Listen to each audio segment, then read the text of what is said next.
ఆరోగ్యాభిలాషులైన తెలుగు శ్రోతలకు నమస్కారం. శ్రోతలకు నమస్కారం. ఆరోగ్యవాణి కార్యక్రమంలో ఇప్పుడు మీరు వినబోతుంది డాక్టర్ చిరుమామిళ్ల మురళీ మనోహర్ రచన. ఈ విలువైన సమాచారాన్ని మొదటి నుంచి చివరిదాకా వింటే మీకు ఆరోగ్యం మీద చక్కని అవగాహన కలుగుతుంది.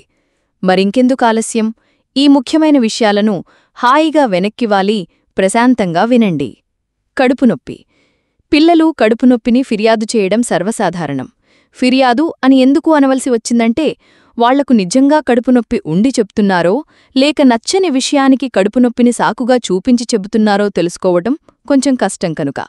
స్కూలుకు వెళ్లటం ఇష్టం లేకపోయినా, ఆహారం తినాలని అనిపించకపోయినా, తనమీద కంటే తల్లిదండ్రులు తోబుట్టువు మీదే ఎక్కువ శ్రద్ధ చూపుతున్నారని అనిపించినా, లేక నిజంగానే కడుపులో బాధ ఉన్నా పిల్లను కడుపునొప్పి ఉన్నదని చెబుతారు. ఇది నిజంగా చాలా సున్నితమైన సమస్యే, ఉపేక్షించలేము. అలా అని ప్రతిసారీ రాద్ధాంతమూ చేయలేము. దీనికి పరిష్కారం ఒక్కటే, సమస్యను అన్ని కోణాల నుంచి విశ్లేషించటం. దానికి మీకు ఈ కింది పాయింట్లు తోడ్పడతాయి. 1. మీ 4 నెలల పాపాయిలో ప్రతిరోజూ సాయంత్రం పూట పాలిచ్చిన తర్వాత కడుపునొప్పి లక్షణాలు కనిపిస్తాయా? అయితే దీనికి కారణం ఉదరశూల అనే కోలిక్ నొప్పి కావచ్చు. పసిపిల్లల్లో 4 నెలలు వయసు వచ్చేవరకు తరచూ కనిపించే ఈ కోలిక్ నొప్పిని ఆయుర్వేదంలో శూల అంటారు. లక్షణాల విషయానికి వస్తే, పిల్లలు పగలంతా ఆనందంగా ఉన్నా సాయంత్రం నుండి హఠాత్తుగా గట్టిగా ఏడవటం ప్రారంభిస్తారు. ముఖం ఎర్రగా మారి కాళ్ళు చేతులు ముడుచుకుంటూ ఏడుస్తారు. ఇది గంటల పాటు కొనసాగుతుంది. పోతపాలు తాగే పిల్లల్లో, ముఖ్యంగా సంవత్సరం నిండని వారు ఈ సమస్యకు గురవుతారు. పేగులు ఇంకా పూర్తిగా అభివృద్ధి కాకపోవడం వల్ల లోపల గ్యాస్ బంధితంగా ఉండిపోయి నొప్పిని కలిగిస్తుంది.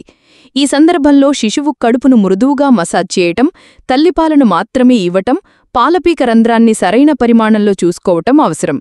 బియ్యం ఉడికేటప్పుడు వాముతో మూటవేసినట్లయితే జీర్ణశక్తి పెరుగుతుంది.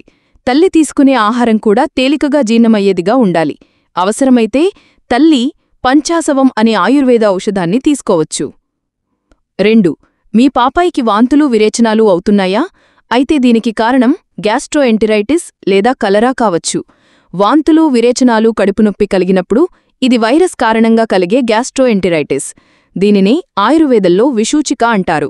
కలుషితమైన ఆహారం మరియు నీటి ద్వారా వ్యాపిస్తుంది. దీనిని జనపదోధ్వంసపు వ్యాధిగా గుర్తించారు. అంటే ఒక ప్రాంతంలో ఉండే ప్రజలందరికీ వ్యాపించే సామర్థ్యం ఉన్న వ్యాధి. ఈ పరిస్థితిలో సహజ చికిత్సలు ఉప్పు, పంచదార, నిమ్మరసం కలిపిన నీరు, జీలకర్ర, వాము, పుదీనా కలిపిన మిశ్రమం, పచ్చకర్పూరం, నేరేడు పండు రసం కలిపిన ద్రావణం వంటివి ఉపయోగపడతాయి.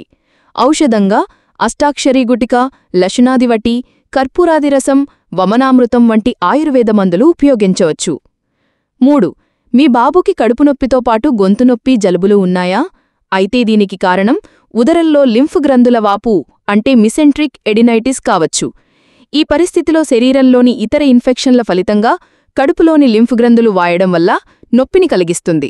ఇది టాన్సిల్స్ వాపులాగానే ఉంటుంది. కొన్ని సందర్భాల్లో జ్వరం, చెవినొప్పి, గొంతునొప్పి, దగ్గు వంటి లక్షణాలు కూడా కనిపించవచ్చు. అయితే ఇది ఎపెండిసైటిస్ లాగే తీవ్రమైన నొప్పి కాదు. ఔషధంగా లశునాదివటి, గంధకవటి, చిత్రకాదివటి వంటివి ఉపయోగించవచ్చు. 4. మీ బాబు బొడ్డువడ్డగాని, బొడ్డుకు కుడివైపు ప్రాంతంలో తీవ్రమైన నొప్పి ఉన్నదని చెబుతూ దానితో పాటు జ్వరం, వాంతులు కూడా ఉండి ఆహారం తీసుకోవటం లేదా? అయితే దీనికి కారణం 24 గంటల కడుపునొప్పి అంటే ఎపెండిసైటిస్ కావచ్చు. ఇది మొదట పొత్తిబడిపెన్న తీవ్రమైన నొప్పిగా ప్రారంభమై క్రమంగా కుడివైపుకి కేంద్రీకృతమవుతుంది. ఇది కుదురుగా కూర్చోవడం కూడా కష్టతరంగా మారే స్థాయిలో ఉంటుంది. మొదట్లో సాధారణంగా ఉండే లక్షణాలు మెల్లగా తీవ్రమవుతాయి. ఆహారం తీసుకోలేకపోవడం, నాలుక తెల్లగా మారడం, శ్వాస నుండి వాసన రావడం వంటి లక్షణాలు కూడా ఉంటాయి. ఇది తక్షణమే వైద్యచర్య తీసుకోవలసిన అత్యవసర స్థితి. ఆలస్యం చేస్తే పేగులో రంధ్రం ఏర్పడి ప్రాణప్రమాదం కలగవచ్చు.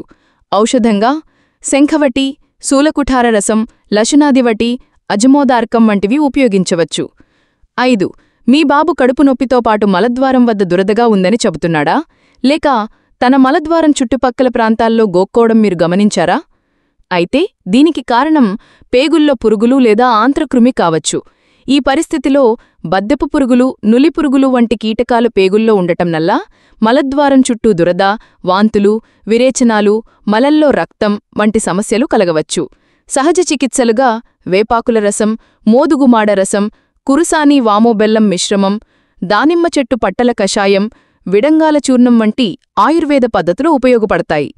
ఔషధాల్లో కృమిముద్గర రసం, విడంగారిష్టం, కుటజఘనవటి వంటి మందులు చాలా ప్రయోజనకరం. సో ఈ రేడియో హెల్త్ ఎపిసోడ్ని చివరి వరకు విన్నందుకు చాలా సంతోషంగా ఉంది. ఇలాంటి మరిన్ని ఇన్ఫర్మేటివ్ వీడియోస్ కోసం ఈ ఛానల్ని సబ్స్క్రైబ్ చేసుకోండి. అలాగే ఈ వీడియోలు అప్లోడ్ అయ్యి అవడంతోనే ఆ విషయం మీకు తెలియడం కోసం బెల్ బటన్ని క్లిక్ చేయండి. అందుకంటే ముఖ్యంగా ఇలాంటి అద్భుతమైన చక్కని విషయాలు 10 మందికి ఉపయోగపడటం కోసం ఈ వీడియో తాలూకు లింక్ని మీ సర్కిల్స్తో షేర్ చేసుకోండి. శతం జీవ శరదో వర్ధమానః, శతం హేమంతాన్ శతం వసంతాన్. 100 శరత్తులు, 100 హేమంతాలు, 100 వసంతాలు వర్ధిల్లుతూ జీవించండి. Stay healthy, stay happy, be positive, keep smiling, stay safe. Love you all. శుభం.